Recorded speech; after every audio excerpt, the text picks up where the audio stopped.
129편, 우리 지금 성전에 올라가는 노래를 계속 보고 있습니다. 120편에서부터 134편에 이르는 15개의 시편이 성전에 올라가는 노래, 혹은 순례자의 노래, 혹은 계단을 오르는 노래라고 했습니다. 여행은 지금 보면 재밌지만 2000년, 3000년, 4000년 전에 여행은 지금 21세기에 우리가 생각하는 그 여행이 아니었고 떠돌이였습니다. 여행을 한다는 것은 흔히 말하는 집도 절도 없는 것이죠. 그러니까 순례자의 노래라는 말은 다른 말로 얘기하면 내 의도와 관계없이 집도 절도 없이 정처 없이 떠돌아다니는 유목민이라고 봐도 큰 무리는 없을 듯합니다. 얼마나 외롭고 쓸쓸할까요? 여러분들은 이런 경험 있으십니까? 해가 어둑어둑해질 때, 지금은 그런 그림을 찾아보기가 거의 어렵지만 40대 혹은 그 위로는 이런 그림들이 아마 머리에 있을 겁니다. 정수가 밥 먹어, 음이나 밥 먹어, 짐승아 밥 먹어. 그러면 놀던 사람 아이들은 각각 자기 집으로 쭉 가는데 홀로 남는 아이들이 몇 명 있습니다. 그 가운데 바로 몇 명 가운데 한 명이 저였죠.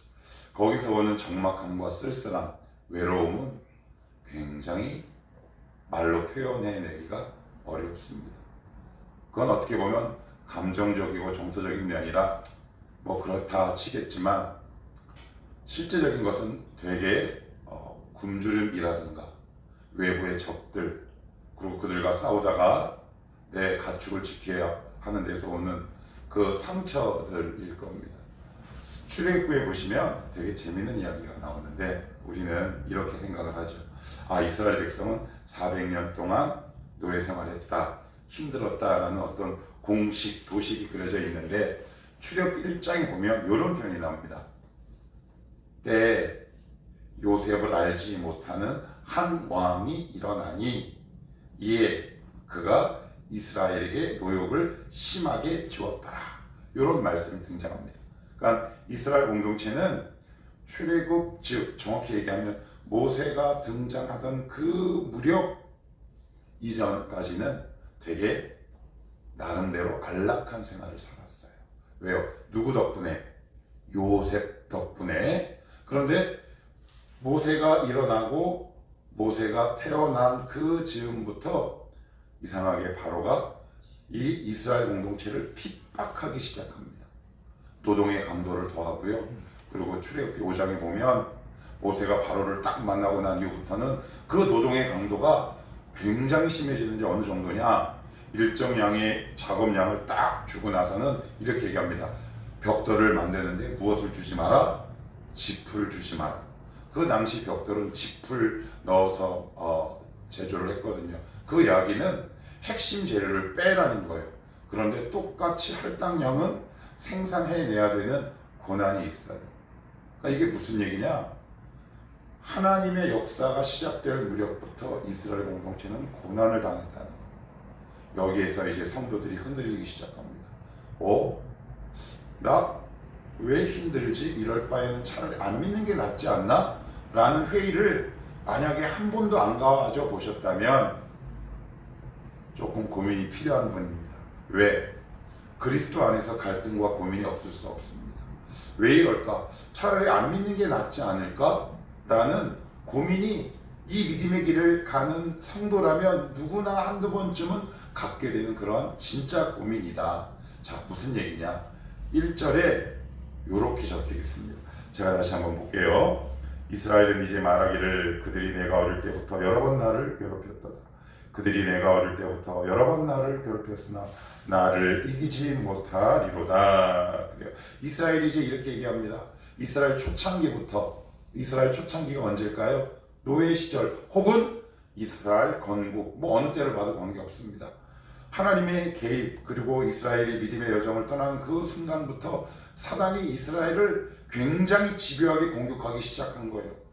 한두 번 공격한 게 아니라 반복적으로 계속 공격합니다. 그러니까 이게 이제 우리가 믿음이 딱 갖고 나서 내 나름대로 결단도 하고 결심도 해보지만 우리의 의지가 꺾이는 그 다양한 이유 가운데 하나가 뭐냐면 두 가지죠. 하나는 내 죄 혹은 주변에서 내 뜻과 관계없이 이어지는 여러 믿음의 고난 때문에 믿음의 의지들이 반복해서 꺾이기 시작합니다. 그런데 이 시련과 아픔이 어느 정도였냐면 이렇게 표현합니다.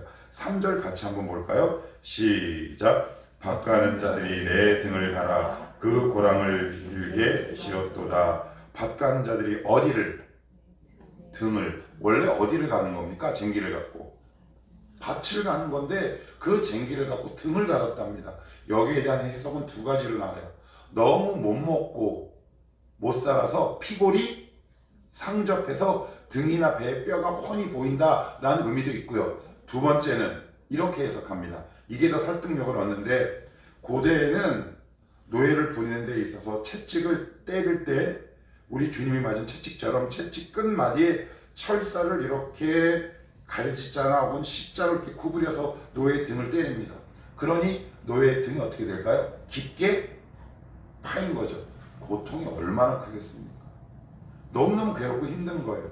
나는 잘 가고 있다고 생각하는데 믿음의 길을 걸어가고 생각하는데 예기치 않은 날카로운 채찍질과 같은 힘든 상황이 나의 삶 가운데 딱 다가온다면 우리는 너무 힘들죠.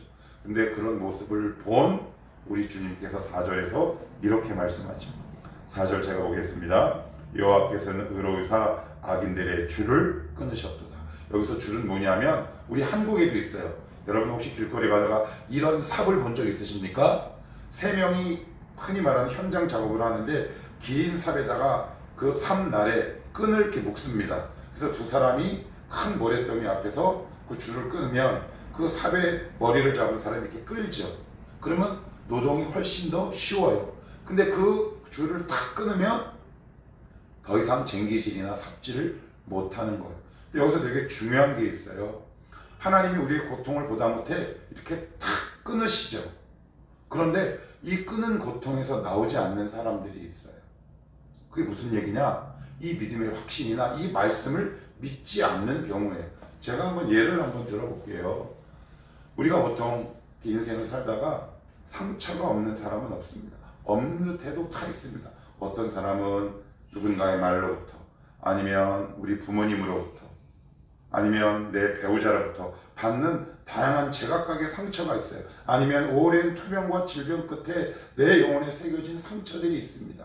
그런데 하나님은 때로는 말씀을 통해 나사로야 나오라 라고 말씀하신 것처럼 그것을 고쳐주시거나 그것을 회복시키신다 라고 말씀하는데 두 가지 반응이 있습니다. 첫째는 그 말씀을 완악하게 딱 거절하거나 두 번째가 굉장히 어렵습니다. 그건 뭐냐? 연약함을 빌미로 하나님의 역사를 믿지 않는 겁니다. 예를 들어 보겠습니다. 누가복음에 보시면 흔히 말하는 탕자의 비유가 나오는데 둘째 아들이 아버지의 재산 그 반을 유산으로 이어받고 허랑방탕하다가 다시 아버지 집으로 돌아오는데 아들이 돌아오자마자 한 말이 있습니다. 그건 뭐냐면 아버지여 내가 이제는 아들로 불리는 것을 감당하지 못하오니 나를 품꾼의 하나로 여기소서. 그래요. 되게 겸손한 표현 같죠? 그죠? 교만보다 더 무서운 겁니다. 그건 뭐냐? 연민과 동정입니다. 아버지에게는 품꾼이 필요 없어요. 아버지는 지금 누굴 기다린 겁니까? 아들을 기다린 거예요. 하나님은 여러분들을 기다렸는데 교회에 와서 말씀을 들을 때 우리 가운데 어떤 방어 기제가 있냐면 아니야 나는 못해 난 연약해 이런 감정들이 우리의 영혼을 딱 붙들고 있는 겁니다. 이런 사람은 굉장히 자신의 앞길을 어지럽게 만드는 경우가 많습니다. 저도 이 함정에 얼마나 많이 빠져 있었는지 모릅니다. 아 그래 나는 품꾼이지. 우리 주님은 나를 향해 너 내 아들이고 내 기업을 이어받을 자 이렇게 말씀하시는데 이 말씀이 귀에 들어오지 않는 거예요. 그러면서 내 자신을 끊임없이 학대하죠. 아니야 나는 믿음대로 살지 못해서 나는 안 돼. 그런데 여러분 하나님의 말씀이 먼저입니까? 우리의 감정이 먼저인가요? 하나님의 말씀이 먼저라고 우리는 하지만 실제로는 그 말씀을 믿지 않는 거예요. 만약 지금 여러분의 삶을 무언가가 끊임없이 괴롭힐 때 하나님의 음성을 들으셔야 하는 이유가 뭐냐면 이렇게 말씀합니다. 내가 이 쟁깃줄을 끊었으니 나사로야, 아무개야, 거기서 나오라. 그런데 수많은 사람들이 그 음성을 듣고 이런 핑계를 대죠. 하나님, 저 연약해서 못 나가요. 저 품꾼으로 봐주시옵소서. 이렇게 얘기합니다.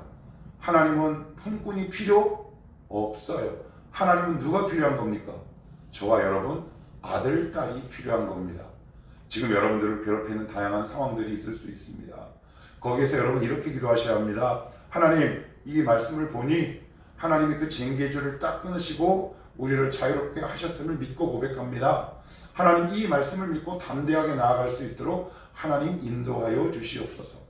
이것이 바로 바른 믿음이다 라고 오늘 성경은 얘기해요. 그런데 이 동정과 연민은 웬만해서는 보이지 않습니다.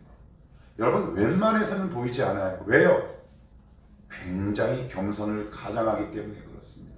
그래서 교회 공동체 안에서 보면 정말 하나님 앞에 고집 피우는 자들이 뭐냐면, 흔히 말하는 청년들 표현으로 얘기하면 찌그러져 있는 사람, 흔히 말해서 겸손하다고 보이는 사람, 그리고 뭐 이런 부류들이 하나님 말씀을 은근히 대적하는 경우가 굉장히 많다.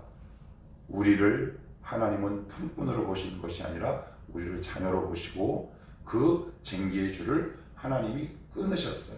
이것을 신약의 의미로 와서 해석하면 진리를 알지니 진리가 너희를 자유하게 하리라. 이미 우리 주님께서 끊어 놓으신 것을 어떻게 아느냐? 우리는 다시 그 줄을 얽어매요. 우리의 힘으로 다시 매기 시작합니다. 그러니 거기서부터 자유하지 못해요. 오늘 그 말씀을 하고 있는 겁니다. 이어서 이렇게 말씀하고 있죠. 우리를 공격하는 자들의 최후 종점이 어디냐? 5절 6절 제가 읽겠습니다. 무릇 시온을 미워하는 자들은 수치를 당하여 물러갈지어다. 그들은 지붕의 풀과 같을지어다. 그것은 자기 전에 마르는 것이라. 5절의 지붕의 풀은 뭐냐면 이스라엘 공동체의 집은 평평한 일자형이었어요. 여기에다 장막 혹은 천막을 치고 잠을 자거나 가을에 추수한 곡식을 말린단 말이에요. 그런데 그 뜨거운 뙤약볕 때 곡식을 말리면 어떻게 될까요? 금방 말라서 쪼그라들죠. 그 상황을 지금 이야기하고 있는 겁니다. 그런데 왜 여러분이 쪼그라들어야 합니까? 왜 내가 쪼그라들어야 합니까? 하나님께서 우리가 이 땅에서 삶을 살게 하고 은혜를 주신 이유는 생수의 강요, 넉넉하고 이기게 하는 삶이라고 얘기하는데, 우리는 지금 이 세상의 뙤약볕을 받고 우리의 영혼이 너무 쪼그라들었어요. 만약 여러분들의 마음이 좁아지거나 쪼그라들었다면, 나는 지금 하나님 말씀 앞에 서 있는가? 말씀 은혜가 내 안에 바로 제대로 들어와 있는가? 점검하셔야 합니다. 6절은 이어서 이렇게 얘기하죠. 7절, 이런 것을 베는 자의 손과 묶는 자의 품에 차지 아니하나니. 이게 무슨 말이냐? 수확을 하면 곡식단을 이렇게 묶어요. 그런데 묶는 게 뭐냐면 그 당시는 제대로 된 도량형이 없었단 말이에요. 그래서 곡식의 무게를 어떻게 쟀느냐? 사람이 이렇게 아는 품으로 재요. 그래서 자기 품에 앉는 것이 한 단이에요. 그런데 이 한 단이 아니라 요만큼 쪼그라든다는 거죠. 하나님이 인정하시지 않는다라는 말입니다. 이게 무슨 이야기일까요? 하나님이 베푸신 은혜보다 사단의 공격이 결코 작다. 하나님의 은혜가 이 모든 것들을 이기고 남는다라고 말씀하세요. 히브리서에는 이렇게 말씀하고 있죠. 하나님께 나아간 자는 반드시 그가 계신 것과 또한 자기를 찾는 자들에게 상 주시는 이심을 믿어야 할지니라. 우리가 이 말씀을 믿지 않으면 하나님 앞에 나아가면서 기도한다고 하면서 우리의 기도가 힘이 빠지죠. 기도의 끈을 놓치게 마련입니다. 그래서 마지막 이 구절을 읽고 말씀을 정리합시다. 8절입니다. 시작. 지나가는 자들도 여호와의 복이 너희에게 있을지어다 하거나 우리가 여호와의 이름으로 너희에게 축복한다 하지 않으니라. 아멘. 여기 보면 여호와의 복이 너희에게 있을지어다 라는 것은 추수꾼들이 현장에 나가서 서로에게 인사하는 인사말이래요. 그러니까 이런 인사말조차도 건네지 않는 거죠. 이게 무슨 얘기일까요? 하나님의 축복과 은혜에서 철저하게 소외되고 배제되는 것들이 바로 우리를 공격하는 악한 세력이다 라고 말해요. 우리를 공격하는 세력들은 결코 우리를 이겨낼 수 없습니다. 제가 예전에 여러분들에게 이렇게 말씀을 드렸어요. 우리는 그리스도의 병사요 군사다. 전투에는 질 수 있어도 전쟁에서는 질 수 없는 것이 우리의 운명이요, 우리의 기업이요, 우리의 앞으로 삶이다. 지금 내가 넘어질 수 있습니다. 지금 내가 꼭 실패한 것처럼 보일 수 있지요. 그러나 사단은 거기에서 우리를 끊임없이 미혹하죠. 너 이거 졌지? 그러니 너 믿음의 길을 포기해. 그렇지 않습니다. 사단은 이 기업에 참여할 권리도 없고 사단은 이겨낼 수도 없어요. 이 사단의 미혹에 속지 마십시오. 지금 여러분들이 만약에 죄악 때문에 아니면 어떤 한 지점에 결단한 것이 무너져서 그 안에서 쓴뿌리가 올라오는 것 때문에 너무 괴롭다 해도 오늘 이 말씀을 의지하시면서 이렇게 선언하셔야 합니다. 나 지금 넘어져도 너희들이 나를 이길 수 없어. 이렇게 나아갈 때 우리의 상실했던 기도의 동력들이 다시금 회복될 수 있다. 오늘 여러분들이 기도하실 때 이렇게 기도했으면 좋겠습니다. 하나님, 저 지금 요 지점에서 넘어졌습니다. 제 안에 동정과 연민이 가득합니다. 제 감정과 이 환경을 바라보는 그 내 마음과 시선 때문에 내 믿음의 길이 중단되지 않도록 도와주시고, 하나님 다시 한번 그 말씀을 붙들고 이 믿음의 길을 걸어갈 수 있도록 주님 도와주시옵소서. 그 길에 하나님이 함께 하십니다. 그 길에 여호와의 도우심이 함께 하신다. 이 도움의 손길들을 여러분들이 다 경험하시면 좋겠습니다.